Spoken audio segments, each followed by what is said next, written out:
मुस्लिम, दलित, ब्राह्मण, नेहरू युग से इंदिरा गांधी युग तक कांग्रेस की जीत का कॉम्बिनेशन माना जाता है। राहुल को लगता है कांग्रेस इसमें उलझी रही और ओबीसी छिटक गया। छिटका कब? जानकार कहते हैं कि राजीव गांधी का 90 मिनट से ज्यादा का सदन में स्पीच मंडल रिपोर्ट पर। इतना पिन पॉइंटेड है टाइमलाइन।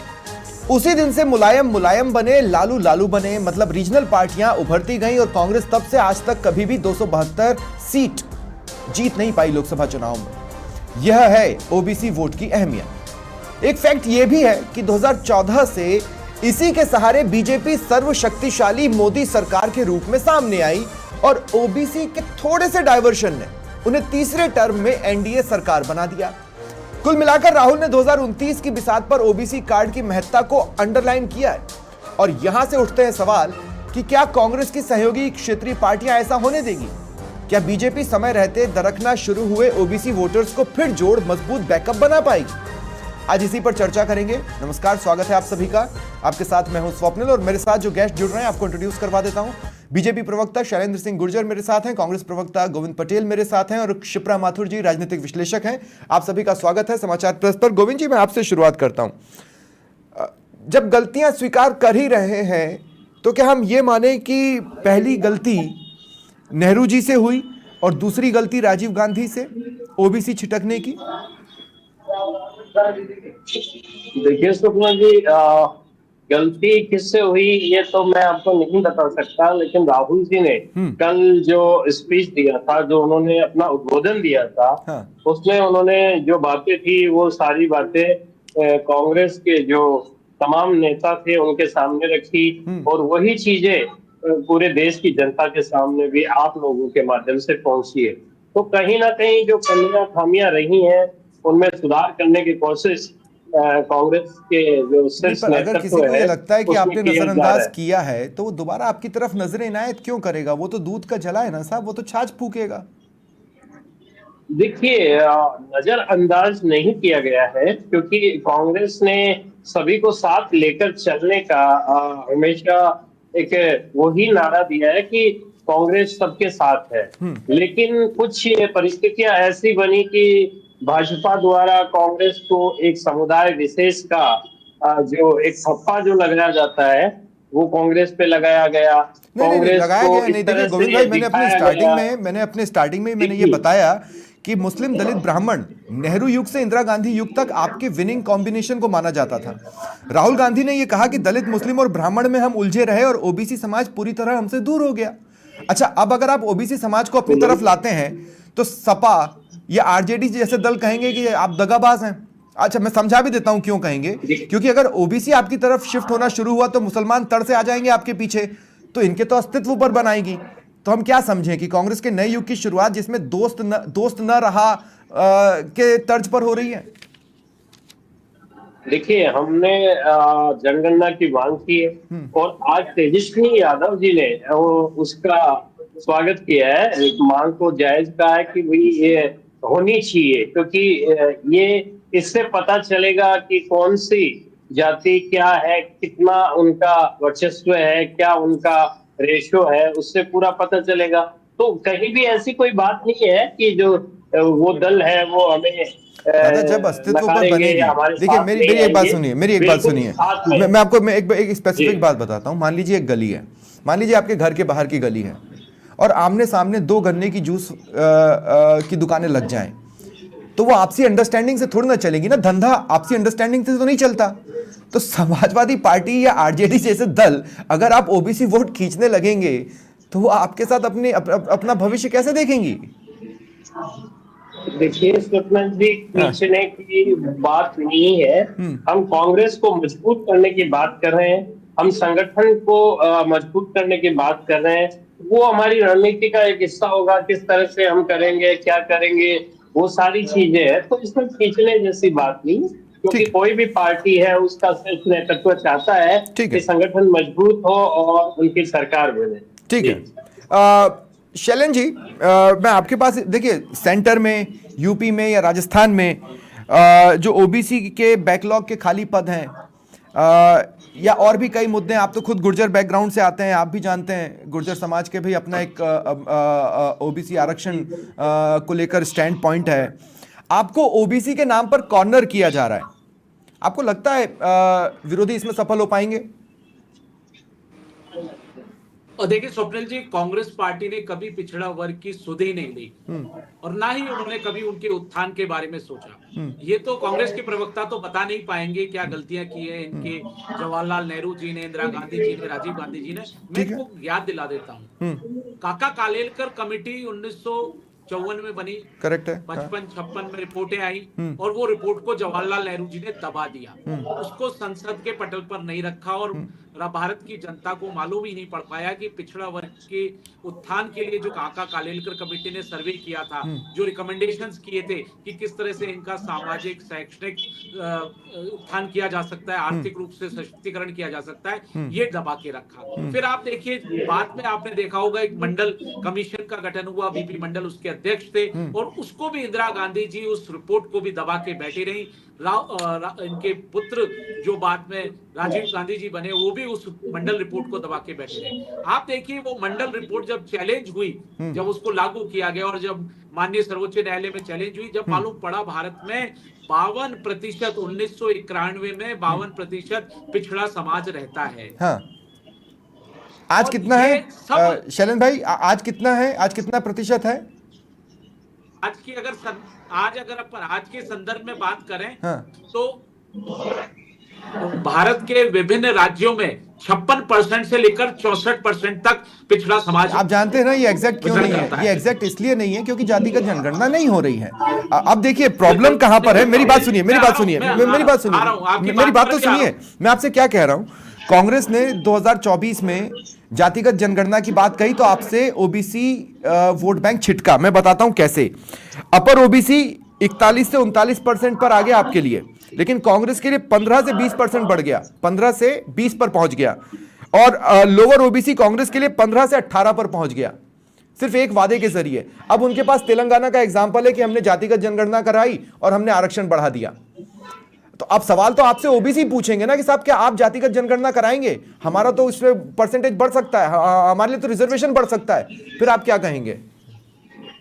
देखिए निश्चित तौर पर जातिगत जनगणना की बात भी उठी है। कांग्रेस पार्टी को तो कभी सुध आई नहीं। 2011 में इन्होंने जनगणना कराई, जातीय सर्वेक्षण, आर्थिक सर्वेक्षण, सामाजिक सर्वेक्षण, शैक्षणिक सर्वेक्षण कराए, उसकी रिपोर्ट इन्होंने टेबल नहीं की, 2014 तक दबाए बैठे। तो आज राहुल गांधी जी को अगर पिछड़ों की याद आ रही है तो समझ में आता है कि 75 साल में जो आपने पिछड़ों के साथ अन्याय किया, जो उनका उत्थान नहीं किया, और भारतीय जनता, मेरी बात सुनिए, भारतीय जनता पार्टी ने मैं आपकी बात समझ रहा हूं। आयोग को संवैधानिक दर्जा दिया स्वप्निल जी, हाँ, ये नो डाउट बहुत बड़ी बात है। इस तरह मैं मना नहीं कर रहा हूं, लेकिन इसके बावजूद शैलेंद्र भाई मैं हम ग्राफिक्स भी चला रहे हैं, इसके बावजूद भी ओबीसी वोटर्स आपसे छिटके।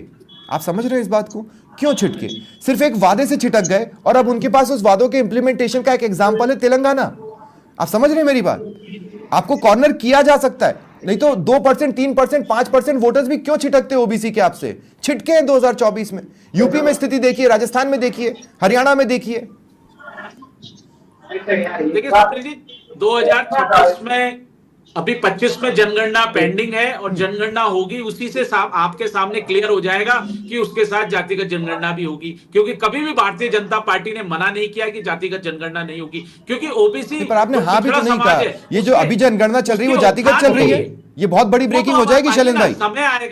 समय आएगा तो आपको सब क्लियर हो जाएगा। क्योंकि अगर पिछड़ा वर्ग के लिए दबी जुबान में बोल रहे हैं आप तो 56 इंच की छाती वाली पार्टी हैं, आप तो 56 इंच की छाती वाली पार्टी है। बताइए जातिगत जनगणना हो रही है या नहीं हो रही है? ओबीसी को संवैधानिक दर्जा किसने दिया? 70 साल में कभी कांग्रेस दे पाई? कितनी बड़ी बात थी। क्या ओबीसी के क्रीमी लेयर को, जो आय का मानदंड है 6 लाख से बढ़ाकर 8 लाख, किसने किया? भारतीय जनता पार्टी ने। जो केंद्रीय विद्यालय थे, सैनिक स्कूल थे, जो नवोदय विद्यालय थे, उनमें आरक्षण का प्रावधान 20% किसने किया? थोड़ा सा मैं आपको रोक रहा हूं। नहीं अभी सुनिए, नहीं आप देखिए चिकित्सा के क्षेत्र में, चिकित्सा शिक्षा में स्नातकोत्तर और स्नातक में आरक्षण 27% का प्रावधान किया भारतीय जनता पार्टी ने। ने। ठीक है। और जो केंद्रीय मंत्रिमंडल है, माननीय प्रधानमंत्री नरेंद्र मोदी जी ने अपने मंत्रिमंडल में 42-43% आरक्षण पिछड़े समाज को दिया। आप देखिए, मैं अब आपको एक चीज और बता देता हूं। नहीं, इंटरेस्टिंगली देखिए, मैं आप ही के आंकड़ों में एक आंकड़ा और जोड़ देता हूं शैलेंद्र भाई। मैं आप ही के आंकड़ों में एक आंकड़ा और जोड़ देता हूं। ओबीसी का सबसे बड़ा चेहरा तो बीजेपी के ही पास है, और बीजेपी ने 2024 के लोकसभा चुनावों में 27% टिकट ओबीसी को दिए, कांग्रेस ने 25 ही दिए थे। लीजिए, मैंने एक और आंकड़ा जोड़ दिया, मैं उससे मना नहीं कर रहा हूं। मैं ठीक है, अब 2 मिनट, अब क्षिप्रा जी के पास में जा रहा हूं। क्षिप्रा जी, एक फिल्म आई थी DDLJ, उस फिल्म में अमरीश पुरी ने अगर काजोल का हाथ थोड़ा सा भी लेट छोड़ा होता ना, तो वो ट्रेन निकल जाती और फिर सिमरन राज से मिल नहीं पाती। अब कांग्रेस की स्थिति आज क्या है? क्या ओबीसी वोटर्स की वो ट्रेन उनके हाथ से निकल चुकी है, या अभी भी समय दौड़ के पकड़ा जा सकता है और सिमरन राज से मिल लेगी? स्वप्निल जी, मेरे जैसे लोगों के लिए बड़ी मुश्किल की बात है कि ऐसे मुद्दों पर जो कि फंडामेंटली मुझे लगता है कि हमें जो बात करनी चाहिए वो जाति से ऊपर उठकर जो हम सामाजिक न्याय की जो बात करते हैं, और कैसे हम खारिज करें इस पूरी राजनीतिक और शासन व्यवस्था में जाति की जो राजनीति है उसको, हम फंडामेंटल बात वहां पर करते हैं। लेकिन अब आपने बात छेड़ी है, और क्योंकि हम जानते हैं कि रियलिस्टिकली अगर हम सोचें तो जाति के गणित पर ही सारे चुनाव होते हैं, और ये अब खुलकर बेशर्मी से कहा जाने लगा है कि जाति की जो भेद की है या जाति की जो राजनीति है उसको हम एंडोर्स करते हैं और उसको हम बढ़ावा देते हैं, चाहे कोई भी पार्टी हो। और हम जातिगत जनगणना की, और आज से नहीं है ये, और कोई अकेला कोई बिहार नहीं है या उड़ीसा नहीं है जिसने की जातिगत जनगणना कराई हो और उसके आंकड़े जारी नहीं किए हो। तो कांग्रेस की स्थिति तो डेफिनेटली ऐसी है, क्योंकि भाजपा ने जो रणनीति अपनाई है पिछले सालों में, उसने जितनी भी योजनाएं, प्राइम मिनिस्टर किसान योजना हो या दूसरी योजना हो, स्कॉलरशिप योजना हो, उसमें बहुत जो डायरेक्ट सीरीज हैं उसमें जो जिस क्लास को फायदा पहुंचा है वो ऑटोमेटिकली खिसक के, उसके लिए उस तरह की राजनीति ना करके उन्होंने नीतिगत तरीके से जिस तबके को अपनी ओर खींचा है वो उनकी सफलता आप मान सकते हैं, और वो ट्रांसलेट होती है जब आप राजनीति में आते हैं। तो वो जो सफलता नजर आती है उसका जो तोड़ कांग्रेस कह रही है कि हमने, और देखिए कांग्रेस की राजनीति अगर आप देखें स्वप्निल जी, तो बरसों से आप इंदिरा गांधी और नेहरू जी के जमाने की बात करें, खासतौर से इंदिरा जी के जमाने की बात करें, तो जो रीजनल जो क्षत्रप्स हैं, रीजनल पार्टी उनको स्ट्रेंथन करना ताकि वो अपने अपने इलाकों में मजबूत रहें और वहीं तक सिमटे रहें, और केंद्र की या संघ की राजनीति या सेंट्रल पॉलिटिक्स है वहां पर अपना दखल ना करें। ये एक पॉलिटिक्स कांग्रेस की रही है ना, कि रीजनल पार्टीज अपने अपने इलाके में राजी रहें, वहां की पॉलिटिक्स संभाले, और वहां पर जो गणित है वो उनको जो नहीं। लेकिन क्षिप्रा जी 2 सेकंड, मैं एक काउंटर कर रहा हूं। मैं आपसे ये कह रहा हूं कि मान लीजिए कांग्रेस ओबीसी वोटर्स को अट्रैक्ट करना चाहती है और वो करने की शुरुआत कर देती है, और अगर ओबीसी वोटर्स कांग्रेस की तरफ शिफ्ट होना चालू करते हैं तो मुस्लिम्स भी स्मार्ट वोटर्स हैं, वो तड़ से कांग्रेस के पीछे चले जाएंगे, जिसका मतलब यह है कि समाजवादी पार्टी या आरजेडी इन लोगों के अस्तित्व पर सवाल खड़ा हो जाएगा। तो वो ऐसा होने ही क्यों देंगे? सबके जी सवाल ये है ना कि ओबीसी पॉलिटिक्स जो आप कह रहे हैं कि हमारी तरफ खींचे, तो भाई खींचने का तरीका क्या है आपके लिए? अब बीजेपी के पास एडवांटेज ये है ना कि they are in the power, वो पावर में है, तो अपने नीतिगत फैसलों के जरिए जो एग्जीक्यूशन जो करेंगे, क्रियान्वयन करेंगे नीतियों का, प्रोग्राम तेलंगाना में जातिगत जनगणना कराकर ओबीसी आरक्षण का परसेंटेज बढ़ा दिया गया, और इनके पास अभी ऑप्शन ये है कि हम जातिगत जनगणना कराएंगे और 50% का कैप खत्म कर देंगे। ये बड़ा अट्रैक्टिव वादा है। बिल्कुल सही है, लेकिन देखिए सुप्रीम कोर्ट का फैसला भी जब इस देश में आता है तो वहां पर जो एक स्पष्टता देने की स्थिति में जब भाजपा होती है वहां से वो थोड़ा बचकर निकल जाती है, क्योंकि जब सुप्रीम कोर्ट कहता है कि क्रीमी लेयर से जो फायदा उठा चुकी है उसके अलावा जो सब कैटेगरीज है उसको आप करें, तो वहां पर बीजेपी जो है वो कन्नी काट जाती है। तो इसीलिए कह रहे हैं जो आपने एक आंकड़ा बताया कि हल्का सा परसेंटेज शिफ्ट हुआ जब कांग्रेस की तरफ, तो कांग्रेस को उसमें फायदा पहुंचता है। तो बीजेपी भी अपनी स्थिति अगर स्पष्ट कर पाए, जातिगत जनगणना को लेकर कभी हम बात करेंगे तो मैं उसकी तह में भी, क्योंकि आज जो भी इस्तेमाल कर रहे हैं स्वप्निल जी, वो कौन सी जनगणना का, वो 1931 में जो हुई थी जातिगत जनगणना, उसका आंकड़ा हम आज तक इस्तेमाल कर रहे हैं। और जो 1931 की पूरी जनगणना का अगर आप पूरा बैकग्राउंड देखें, जो पूरा एक कॉलोनियल माइंडसेट के साथ में जिस तरह एग्जीक्यूट किया गया उस पूरे प्रोग्राम को, उसकी अपनी अपनी एक पूरी कहानी है जिसको कि नेहरू कह चुके। अच्छा, इंटरेस्टिंगली नेहरू ने हाँ, 1953 में अपने हाँ, सारे सीएम्स को उस पर चिट्ठी लिखी थी हाँ, कि ये जो कास्ट की लेगेसी है हाँ, इसको आप कंटिन्यू ना करें, क्योंकि ये भेद बढ़ाने वाली लेगेसी है जिसको कि हमें अब छोड़ देना चाहिए। ये नेहरू के का स्टैंड था उसका। ठीक है, और ठीक है। आज कांग्रेस उसी स्टैंड को नकारते हुए जातिगत जनगणना की बात एग्जैक्टली करती है। इसी से जुड़ा एक सवाल है मेरा, लेकिन गोविंद पटेल जी आपसे है, ये या तो तलवार की धार पर चलने का शौक आप लोगों ने पाल लिया है, या मुझे नहीं पता आप लोगों के साथ क्या हुआ है। मैं ये क्यों कह रहा हूं, मैं आपको ये बता रहा हूं। सुप्रीम कोर्ट ने कहा कि आप कोटे में कोटा कर सकते हैं। अच्छा, खड़गे साहब का ये मानना है, चूंकि दलित बैकग्राउंड से आते हैं, कि दलितों के उत्पीड़न में ओबीसी का भी हाथ रहा है। ये खड़गे साहब ने भी कहा है। अब आप समझिए कि जो ओबीसी में ऑलरेडी मतलब जो मजबूत समाज है वो इसका फायदा लेता रहेगा। जो कमजोर समाज है, जिसको हम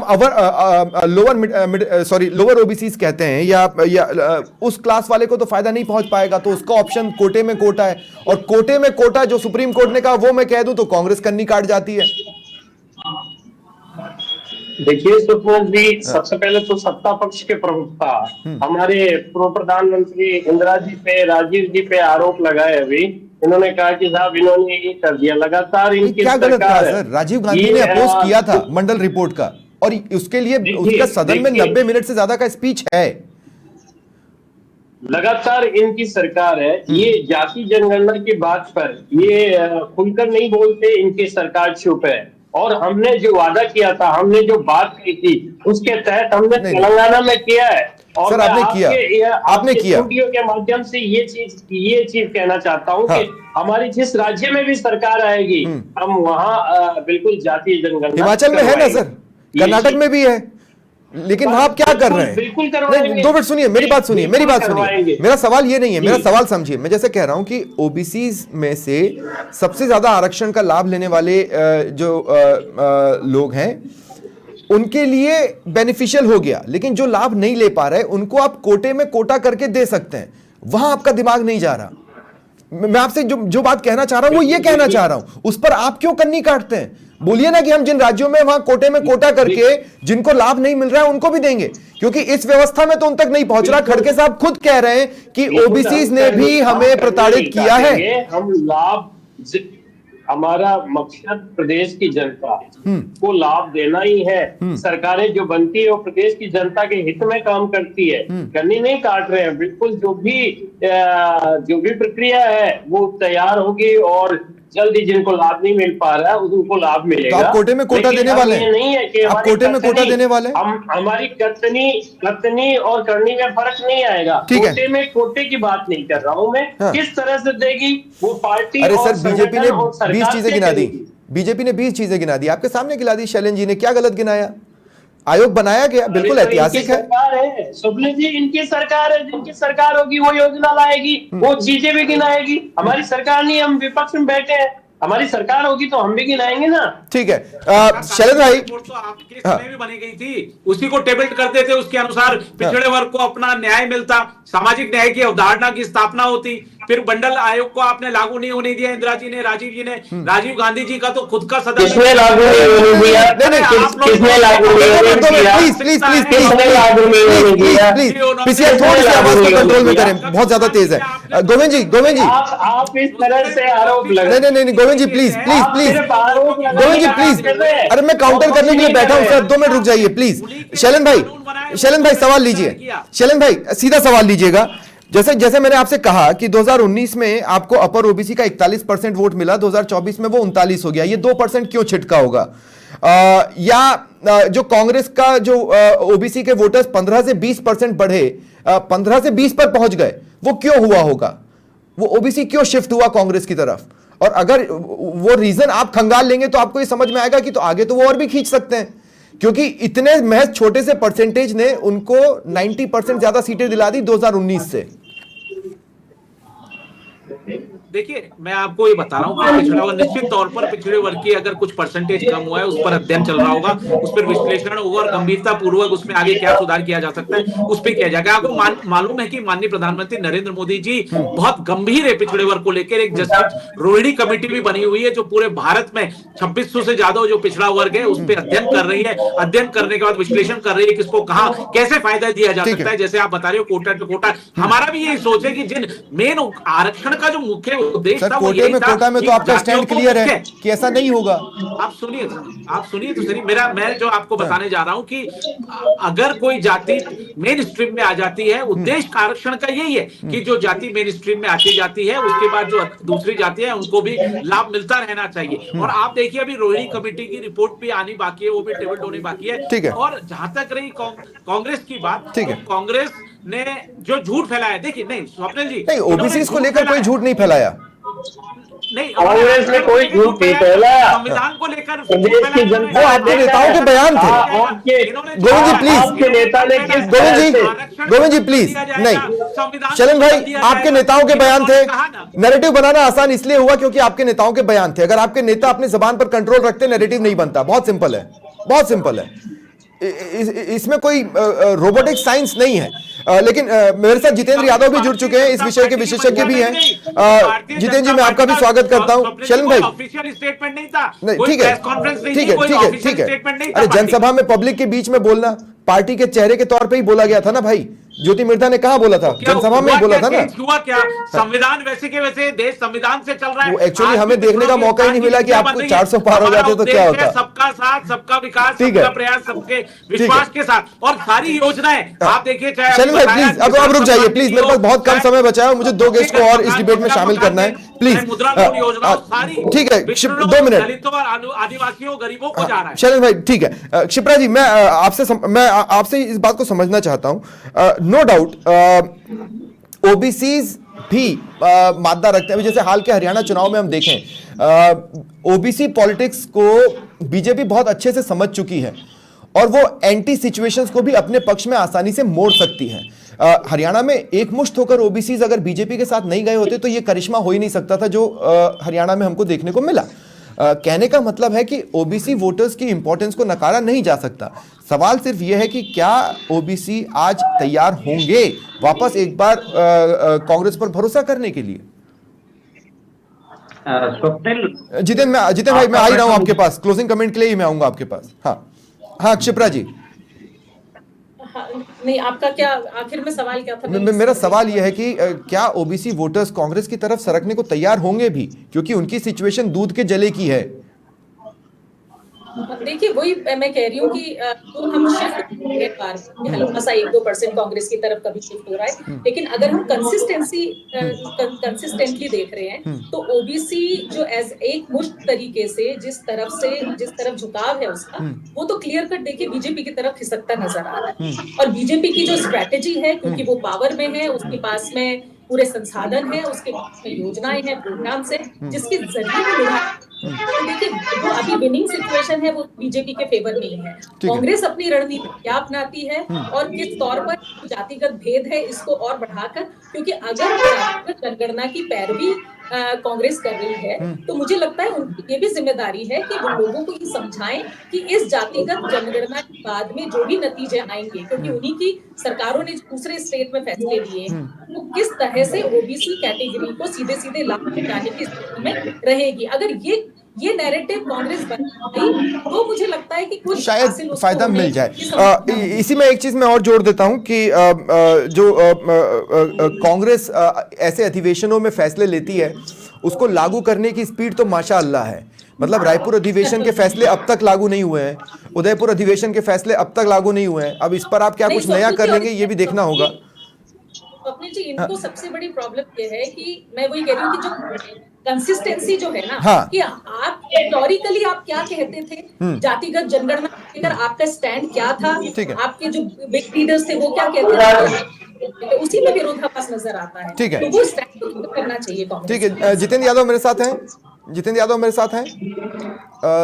नहीं, लगता है कोई तकनीकी खामी आई है, वो मेरे साथ नहीं जुड़ पाए हैं। लेकिन इंटरेस्टिंगली मैं लास्ट में सिर्फ एक पॉइंट और लेना चाह रहा था, वो मैं ऐसे, हाँ चलिए जितेंद्र यादव दिख रहे हैं। मेरा सिर्फ पॉइंट अब इतना सा बच जाता है कि ओबीसी एकाएक सियासत के सेंटर में आ गए हैं। देखना यह होगा कि यहां से सियासत किस डायरेक्शन की ओर बढ़ती है और क्या क्या देखने को मिलता है। बात यही है कि अगर किसी योद्धा को यह बोला जाए कि युद्ध में जाने से पहले इनमें से कोई हथियार चुन लो, तो हथियार वो चुना जाता है जिस पर वो सिद्धस्त हो। लेकिन अगर वो हथियार वहां नहीं रखा तो उसके बाद जो हथियार चुना जाता है उसके वो तो फिर भगवान भरोसे ही रहता है कि इस पर अब वो अपनी बाकी की युद्ध कला से कितना उसको निपुणता से उसको इस्तेमाल कर पाता है। कांग्रेस ने हथियार चुना है, देखना होगा वो निपुणता से इस्तेमाल कर पाती है या नहीं, क्योंकि बीजेपी इस हथियार के मामले में एक ज्यादा बेहतर योद्धा के तौर पर सामने आ चुकी है और वो उस पर टिकी भी हुई है। सत्ता में होने के अपने एक बेनिफिट्स भी होते हैं। बहुत बहुत शुक्रिया आप सभी का मेरे साथ जुड़ने के लिए। फिलहाल इतना ही, नमस्कार।